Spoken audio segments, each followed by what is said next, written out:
আসসালামু আলাইকুম রাসেল ভাই ও সকল লিসেনার্স, আশা করি আপনারা সকলে ভালো আছেন আল্লাহর রহমতে। আমিও ভালো আছি।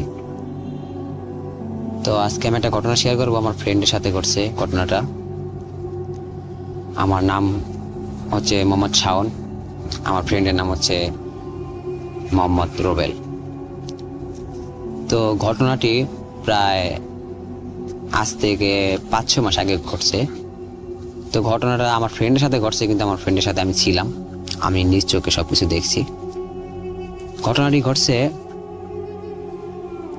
গাউসিয়া, ঢাকা গাউসিয়া। তো আশা করি সকলেই কম বেশি চিনেন।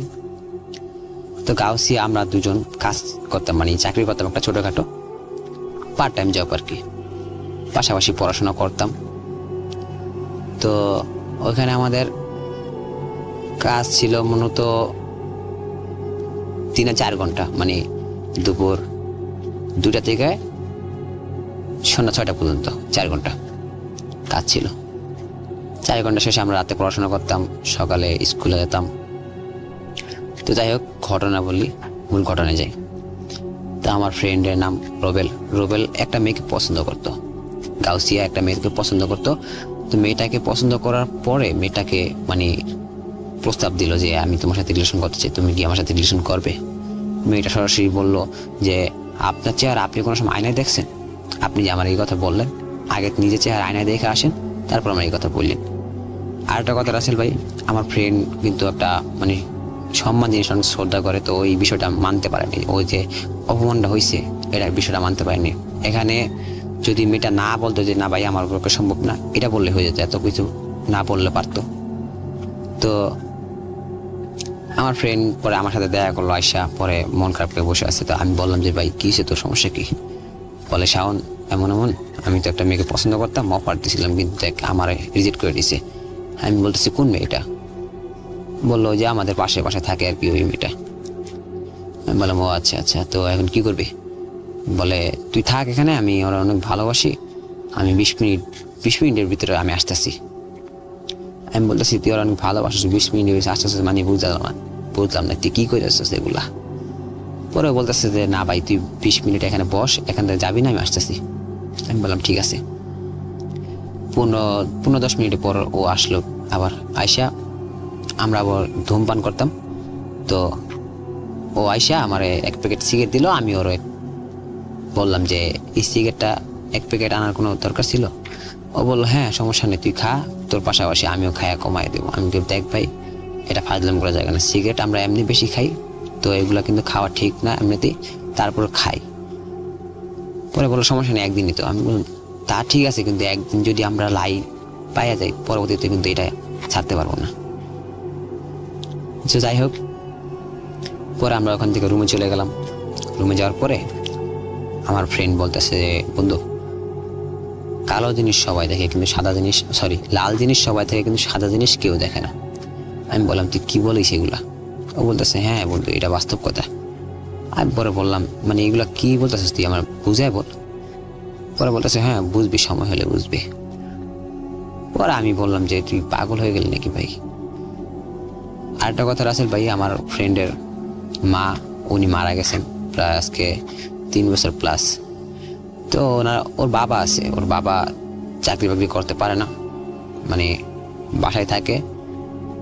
তো ও পাশাপাশি জব করে আমার সাথে আর পড়াশোনা করে। তবে আমাদের জবের স্যালারি ছিল ভালো, আমাদের কাজের স্যালারি প্রায় 10,000 টাকার মতো পড়তো আর কি, 4 ঘন্টা সারাদিনে কাজ করে। তো যাই হোক, আমারে বললো যে বন্ধু এরকম আমার মা আমার ডাকতেছে।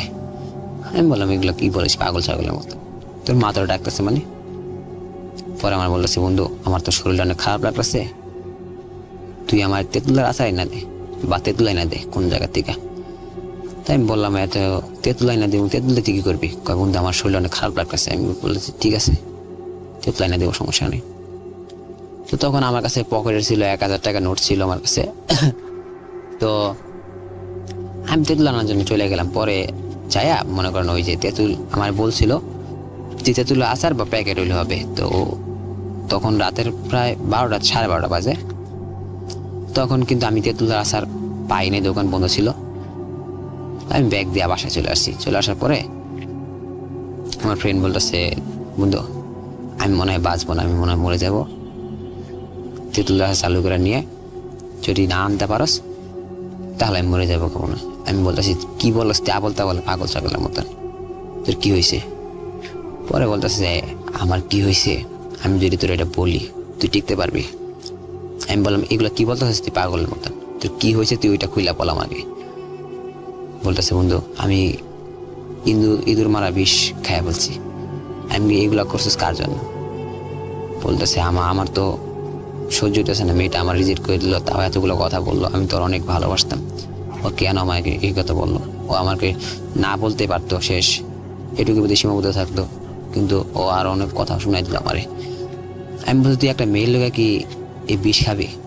পরে বলতেছে দেখ বন্ধু এখন খায়া ফেলেছি, কিছু করার নেই, আমার একটা ফ্রেন্ডের এরকম হয়েছিল, তেঁতুল খাওয়াইছি, ঠিক হয়ে গেছে, তুই যত তাড়াতাড়ি পারস আমার জন্য তেঁতুল নিয়ে। পরে আমি বললাম ঠিক আছে তাহলে তুই রুমে থাক, আমি আসতেছি 1 মিনিট। পরে তাদের একটা রিক্সা নিলাম, রিক্সা নিয়ে গাউসিয়া বাজারে চলে আসলাম। বাজারে আসা পাগলের মতো তেঁতুল খুঁজতেছি, কিন্তু তেঁতুল পাই না। একটা দোকান পাইছিলাম, তাও ছিল বন্ধ। তো এখন কি করি, কোনো উপায় না পেয়ে আবার ব্যাগ দিয়ে চলে আসছি। চলে আসার পরে আমাদের যেখানে কাজ করতাম ওখানে এক ভাইয়ের সাথে দেখা, মানে রিক্সা থেকে নামার সাথে সাথে দেখা। বলতেছে এত রাতে কই গেছিলা তুমি, কই থেকে আসলে? আমি বলতেছি ভাই তেঁতুল লাগবে একটু আমার, আপনার কাছে আছে? উনি বললো হ্যাঁ আমার বাসায় আছে, আসো আমার সাথে। আমার বললো তেঁতুলতে কি করবো? আমি তো ভাই দরকার আছে। আরেকটা কথা, আমার ফ্রেন্ড বলে দিছে যে কাউকে কিছু বলিস না, তুই শুধু তেঁতুল নিয়ে আয়। তো আমি বললাম ঠিক আছে সমস্যা নেই। যাই হোক তেঁতুল নিয়ে গেলাম। যাওয়ার পরে আমি বাসায় ঢুকছি, ঢোকার পরে আমি মানে ঘটনাটা এখান থেকে মনে করেন পুরো শিউরে দেয়। আমি কিন্তু এখন আমার বাসার ছাদে একা একা, তো আমার কিন্তু এখন পশম অলরেডি খারাই গেছে, কারণ মূল ভয়াবহ ঘটনাটা আমি চলে আসছি। তো এটা ঘটনাটা অনেক ছোট হইলো কি, এই ঘটনাটা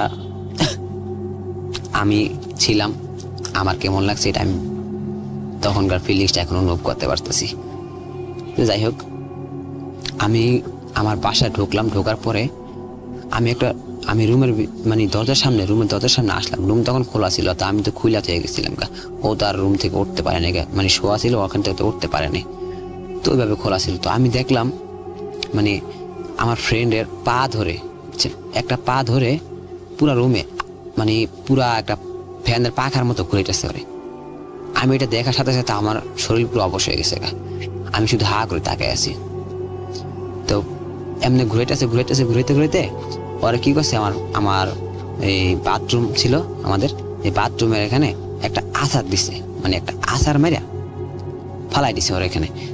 পরে কি করছে, ওর মানে ঘাড়ে ধরছে, ঘাড়ে ধরার পরে আলগি দিয়ে উঠাই লেছে, উঠাইয়া বাথরুমের ভিতরে ফিক্কা ধাক্কা মারছে। ধাক্কা মারার পর আমি কিন্তু চাই আসছি, আমার কোনো হুঁশ নাই, আমি তাকাই আছি ওদিকে। তো ধাক্কা মারার পরে শুনলাম ও বমি করতেছে, মানে আমি সব বুঝতেছি দেখতেছি, কিন্তু আমি কিছু করতে পারতেছি না, আমার শরীর অবশ, আমি লড়তে পারতেছি না।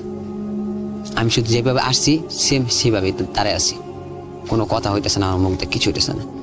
শব্দ পাইলাম রক্ত বমি করতেছে, মানে রক্ত বমি করতেছে, এটা পরে জানছি, বমি করতেছে শব্দ হইলাম।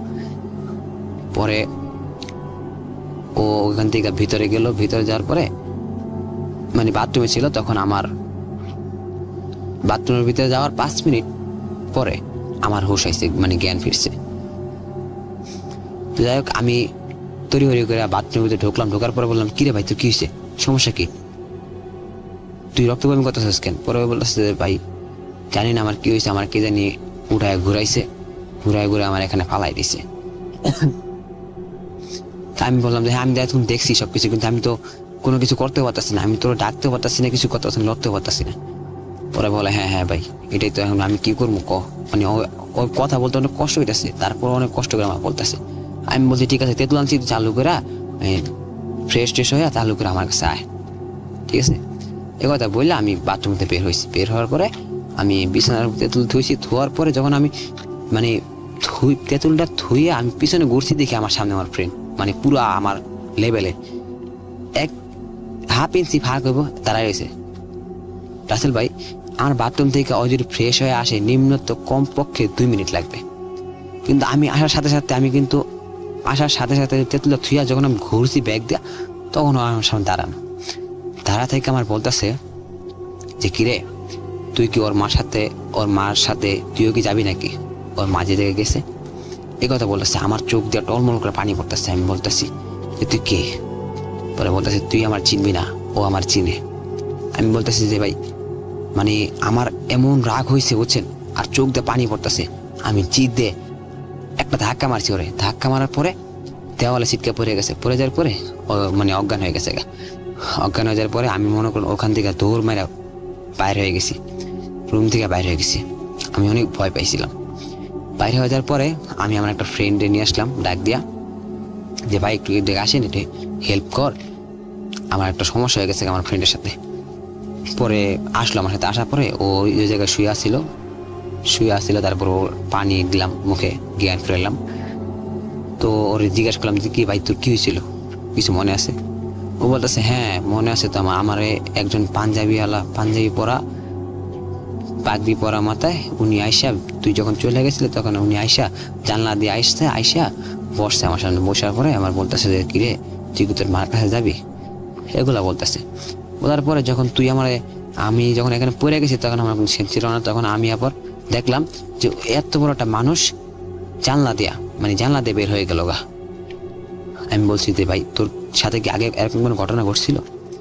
পরে ও তো বলতেছে না এরকম কোনো ঘটনা ঘটে না, কিন্তু আমার সাথে একটা এরকম কিছু থাকে বা আমার সাথে ছিল, এরকম একটা শুনছিলাম আমি ছোটবেলার থেকে, আমার আম্মুর থেকে শুনছিলাম, আমার আম্মু বলছিল।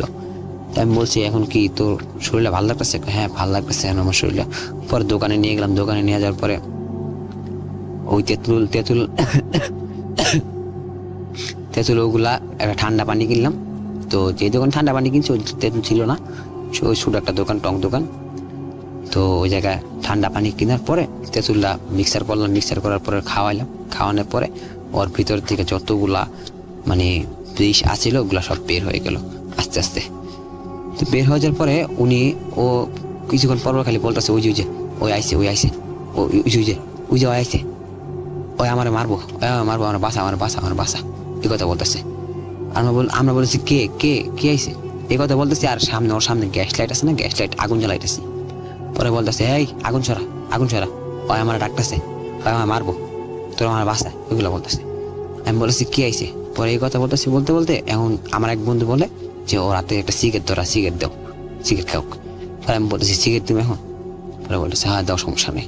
আমি কি পাই সিরিয়াস, তো মনে করেন অবস্থা তো পুরো খারাপ শরীরে, সিগারেট সমস্যা নেই দাও। পরে একটা সিগারেট জ্বালাই দিলাম।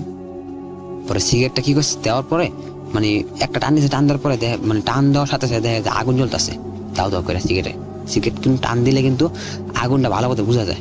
তখন নগদ সিগারেটটা ফালাই দিচ্ছে। ফালা দেওয়ার পরে আমি মানে একটু ভয় পাইছিলাম যে ওর ভিতরে আবার ভর করছে নাকি আল্লাহ জানে।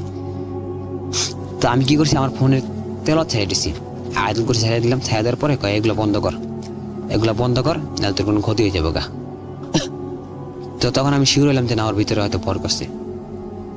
আবার কিছুক্ষণ পর বলতেছে যে ভাই ওই যে কাজে নাইছে, ওই যে ডামের পিছনে, মানে ওই জায়গাটা ডাম ছিল, ডামের পিছনে আমার ডাকতেছে, আমার যাইতে হইতেছে, আমি যামুগা, ওরে ধর ওরে মার, মানে আবল তাবল যা আইতেছে মুখটা তাই করেছে।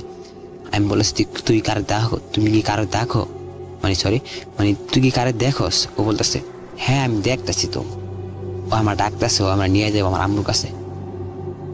তো যাই হোক এরকম করতে করতে প্রায় রাতের আপনার 4টা বাজে জায়গা, ফজর আজানের কাছাকাছি। তো ওই রাতে আমাদের ঘুম হয় না। সকালবেলা আমরা উঠি, উঠার পরে মানে যে জায়গায় বসাছিলাম ওই জায়গায় বসেছিলাম, ওই জায়গাতে উঠার পরে ও একটু সুস্থ স্বাভাবিকভাবে হয়, মানে আগের থেকে স্বাভাবিক হয়। আমি ওরা বলতেছি যে আজকে সারা রাত কি হয়েছে তুই কিছু বলতে পারস? ও বলতেছে যে আমি এখানে কি করি, আমার এখানে আনছে কে, এগুলো বলতেছে। আমি যাই হোক তোর সাথে অনেক বড় একটা কাহিনী হয়েছে। পরে ওরা বললাম যে তুই যখন 20 মিনিটের কথা কয়ে আমার গেছিলি, তখন তুই কই গেছিলি? তখন ও আমার বললো যে আমি 20 মিনিটের কথা কইয়া একটা প্লেট কিনতে গেছিলাম, আমার হাত পোষাও, মানে হাত কাটবো আর কি, মানে ওই যে মানুষ রিলেশন করলে ব্রেকআপ হলে ছেঁকা খেলে মানুষ হাত কাটে, ওই আর কি চিন্তা ভাবনা ছিল। তো প্লেট দিয়ে হাত কাটবো। তো এই সময় হাত কাটা মানে একটা জঙ্গলের ভিতরে ঢুকছিল, ছোটোখাটো একটা ঝোপঝাড় বাঁশঝাড়ের মতন একটা, ওই জায়গায় ঢুকছিল। ঢোকার পরে প্লেট কিনে ঢুকছিল যে ওই জায়গায় বয়ে হাতটা কাটটা পরে মানে কাপড়তে বাইন্দা পরে আসে। আমার সামনে তো কোনো সময় কাটতে পারতো না। তো ওর পিছে পিছে একটা ছেলে যাচ্ছিল। পরে ও বলতেছে যে তুই এখান থেকে কী কারণে আসছিস, তুই এখানে কী করস? পরে আমার বন্ধু বলতেছে তুই এখানে কী করস? ওই ছেলেটা বলতেছে যে আমার এখানে কোনো কাজ নেই, আমি এখানে আসছি, এমনি আসছি, আমার ভালো লাগছে। আমার বন্ধু বললো যে তুই এখান থেকে চলে যা, এমনি বলতেছে। ওর ছেলেটা যায় না। পর আমার বন্ধু একটা চর দিছে ওরে, চর মারার পরে ছেলেটা চলে গেছে। তো চলে যাওয়ার পরে কিছুক্ষণ পর মানে আমার বন্ধুর সামনে একটা মানে ইঁদুরের ইয়া পড়লো। ও আমার যেভাবে বলছে ইঁদুরের যে বিষগুলা যেভাবে থাকে একটা ইয়ার ভিতরে, ক্যাসেটের ইয়ার ভিতরে, ওটা খোলা অবস্থা নিচে পড়লো। নিচে পড়ার সাথে সাথে ওরে জাতা মারা ধইরা অর্ধেকটা খাওয়াই দিছে। খাওয়া দেওয়ার পরে ওরে মানে ইয়া আমার কাছ পর্যন্ত লয়ে আইছে। ওই যে সিগারেট কিনে আমার কাছে আইছে, ওই একটা ওর সাথে যে একটা জিন ছিল বা একটা অভাব ছিল, ওই অভাবটা কিন্তু নিয়ে আসছে আমার সাথে, মানে আমার কাছে নিয়ে আসছে। ওইখান থেকে ওই বাজারের থেকে শুরু করে আমার সামনে পর্যন্ত আমার কাছে নিয়ে আসছে। তা আমি কিন্তু কিছু বলতে পারি না, ও তখন বলতে পারে, কিন্তু ওর তো কোনো সেন্স নেই। ও তো বিষ খাইছে, মনে করেন অনেক অবস্থা সিরিয়াস, ভিতর দিয়ে অবস্থা সিরিয়াস। আমি তো প্রথম কিছু বুঝতে পারিনি। রিয়াকশনটা তো হয়েছে প্রায় 10 থেকে 15 মিনিট পর বিষের রিয়াকশনটা হয়েছে। তো যাই হোক, এই কথা বললো। পরে আমি বললাম ঠিক আছে, সমস্যা নাই। তো এরকম কাজ কাম কখনো করিস না। একটা মেয়ের জন্য যদি তুই জীবন চলে যায় তাহলে তো এটা কোনোভাবে সম্ভব না। এটা কোনো মানে কোনো দিকেই পড়ে না এটা। তো এইভাবে অনেক বুঝলো বিষয়টা। আর এখন মেয়েটা আরেকটা ছেলেকে এখন মেয়েটা আমার বন্ধুকে পছন্দ করে। মানে ওই দিনকে আমি মেয়েটার বাসার সামনে যাইতেছিলাম, তো আমার বলতেছে যে আপনার বন্ধুকে, মেয়েটা জানছে যে এই বিষয় হয়েছে, ওর সাথে মেয়ের জন্য বিষ খাইছে, এটা জানছে আর কি। তো মেয়ে জানে যে মেয়ের জন্য বিষ খাইছে, কিন্তু আমরা জানি যে এই বিষটা একটা জিন বা ওর সাথে থাকতো বা খারাপ একটা জিন ওরা খাওয়াইছে। তো মেয়েটা আমার বলছে যে আপনার বন্ধু রুবেল কোথায়? আমি বলছি যে আমার বন্ধু রুবেল, আপনার কাজ কি? পরে বলতেছে যে না, উনি আমার জন্য বিষ খাইছে, তো আপনার ভুল হয়ে গেছে গা, আপনার বন্ধুরা ডাকবেন, আমি ওর সাথে কথা বলবো। তো এখন আল্লাহর রহমতে ওরা রিলেশন করতো, বিয়ে শাদী করে ফেলছে মনে হয়। আমি এটা সঠিক বলতে পারতেছি না, কারণ আমি শুনছি বিয়ের ডেট শুনছি, তারিখ শুনছিলাম, বাট বিয়ে হয়েছে কিনা এটা বলতে পারি না, কারণ আমি এখন ওদের থেকে আমরা অনেক দূরে আছি। ওদের বাড়ি আছে ব্রাহ্মণবাড়িয়া, ও গ্রামে চলে গেছে, আর আমি তো এখন ঢাকা। ওর সাথে আমার কথাবার্তা হয় না, ওর ফোন নষ্ট হয়ে গেছে, যোগাযোগের মাধ্যমে হয় না। তো রাসেল ভাই, এই ছিল আজকে আমার ঘটনা। জানি না কেমন গুছিয়ে বলতে পারছি। তো আমি কখনো ঘটনা বলি নাই, এটা আমার ফার্স্ট। আর আরেকটা কথা হচ্ছে, ঘটনা যদি আপনি শেয়ার করেন তাহলে অবশ্যই আমাকে ইমেল করে জানাবেন, অনেক খুশি হব। যদি এই ঘটনা সিলেক্ট হয় তাহলে অবশ্যই আমার কাছে মারাত্মক লেভেলের ঘটনা আছে, চমৎকার ঘটনা আছে, যেগুলো আমার প্রথমে বলছিলাম আমার আরেকটা ফ্রেন্ড আছে, ওই ফ্রেন্ডের মা 7 থেকে 8টা জিন পালে, অনেক বড় বড় জিন, যারা অনেক মানে বাদশা, মানে জিনের বাদশা তো আপনারা চিনেন, বাদশা জিন থাকে। তো ওর সাথে আমি অনেক ঘটনা শুনছি, ওর মার কাছ থেকে অনেক ঘটনা শুনছি। তো ইনশাআল্লাহ যদি এই ঘটনা সিলেক্টেড হয় তাহলে আমি অবশ্যই ওই ঘটনাগুলো বলার চেষ্টা করব, ইনশাআল্লাহ বলার চেষ্টা করব। তো আশা করি সকলে ভালো থাকবেন। আল্লাহ হাফিজ। Welcome back. আপনাদের সবাইকে স্বাগত জানাচ্ছি আমি রাসেল। আশা করছি আপনারা সবাই ভালো আছেন, ভালোর দলে আছেন। আমিও ভালো আছি আর ভালোর দলে আছি। বিদায় নিতে হবে আমাদের। আপনারা সবাই এতক্ষণ পর্যন্ত যে ধৈর্য নিয়ে আমাদের এপিসোডটি শুনলেন সেজন্য আপনাদের সবাইকে অসংখ্য ধন্যবাদ। যদি একটি ঘটনাও ভালো লাগে তাহলে আমাদের এই এপিসোডটি শেয়ার করুন আপনার বন্ধুর সাথে। যদি চান আপনার ফেসবুক থেকে আমাদের লিঙ্কটি অর্থাৎ ইউটিউব লিঙ্কটি শেয়ার করতে পারেন, তাতে আরও বেশি মানুষ জানবে আমাদের সম্পর্কে। যারা এখনও পর্যন্ত আমাদের চ্যানেলটি সাবস্ক্রাইব করেননি, অনুগ্রহ করে সাবস্ক্রাইব করে নেবেন, কারণ প্রতিদিনই কিছু না কিছু থাকে। আপনাদের নোটিফিকেশন পাওয়াটা অনেক বেশি জরুরি। আমরা আজকের মতো বিদায় নিচ্ছি। ভালো থাকুন, সুস্থ থাকুন, মোস্ট ইম্পর্টেন্টলি ভূত.com-এর সাথে থাকুন। আল্লাহ হাফেজ।